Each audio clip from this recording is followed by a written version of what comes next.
Palm Springs joined all the cities around the country today holding a rally to stand in solidarity for women's rights. One of the women at tonight's rally began her march more than 40 years ago.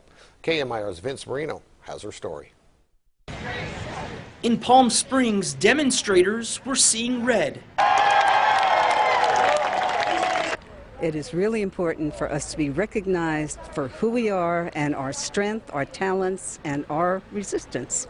They called the gathering at Francis Stevens Park a persistence rally. And it wasn't only women who came out for the cause. I want to support women. I think that they have a great cause, and I believe in justice for all. Sandy Banner began her march more than 5 decades ago. In the 60s, I marched for civil rights.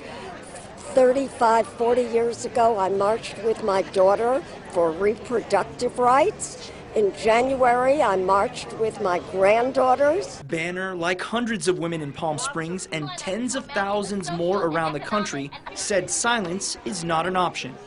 I am so concerned about the human rights, the women's rights, everyone's rights that seem to be threatened by our present government. Planned Parenthood and women's reproductive rights were front and center. With the Republican House and Congress and President, they're saying they're going to defund Planned Parenthood, and we're here to stand for Planned Parenthood and all women. I've been using it since I was a teenager, so I'm really for like the whole abortion, the birth control, and all that. I think it's necessary that women have their rights.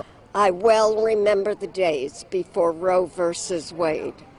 I know of women who had to do a variety of things. At 81, I really thought that I had stopped needing to march, but I can see it's going onward now.